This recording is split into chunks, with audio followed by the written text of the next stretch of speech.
यह जनवरी 2023 की बात है।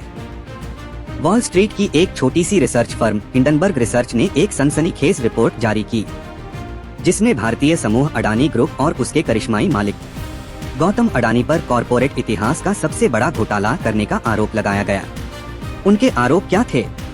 स्टॉक में हेरफेर, अकाउंटिंग में धोखाधड़ी और मुखौटा कंपनियों का एक जाल।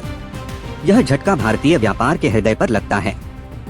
अडानी समूह, जो बंदरगाहों से लेकर ऊर्जा तक सब कुछ में शामिल एक समूह है, सभी आरोपों से इनकार करता है, लेकिन नुकसान हो चुका है।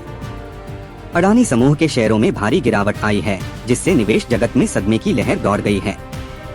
लेकिन पर्दे के पीछे एक और भी गहरी कहानी सामने आती है। खबरें आती हैं कि इजरायली प्रधानमंत्री बेंजामिन नेतन्याहू चिंतित हैं।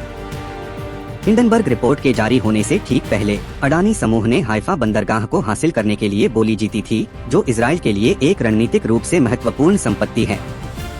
नेतन्याहू को डर है कि हिंडनबर्ग रिपोर्ट न केवल अडानी की प्रतिष्ठा को कमजोर कर सकती है, बल्कि भारत और इजराइल के बीच एक प्रमुख आर्थिक साझेदारी को भी नुकसान पहुंचा सकती है।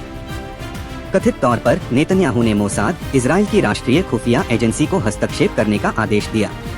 एक गुप्त अभियान शुरू होता है, जिसका कोड नाम ऑपरेशन ज़ेप्पेलिन है। मोसाद के शीर्ष एजेंटों को अडानी पर हमले के पीछे के नेटवर्क का पर्दाफाश करने के लिए भेजा जाता है। खबरों के मुताबिक मोसाद को एक पेचीदा जाल मिला है।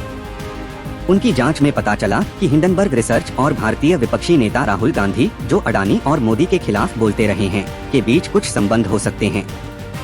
कहा जा रहा है कि मोसाद ने छिपे हुए मैसेज पकड़े और गुप्त बातचीत के रास्ते खोजे, जिससे लगता है कि अडानी को गिराने और भारत सरकार पर हमला करने की मिलीजुली कोशिश की गई थी।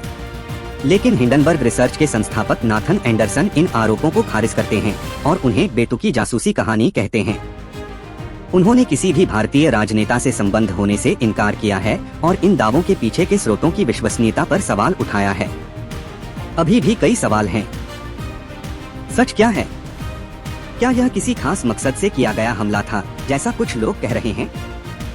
या यह सिर्फ एक ऐसी रिसर्च थी जो गलत हो गई? और मोसाद ने इसमें क्या किया, अगर कुछ किया भी तो? यह कहानी अभी खत्म नहीं हुई है। आरोप और जवाब अभी भी चल रहे हैं और इजराइल की खुफिया एजेंसी मोसाद की रहस्यमयी परछाई इस पहले से ही उलझे हुए मामले पर एक लंबी और दिलचस्प छाया डाल रही है।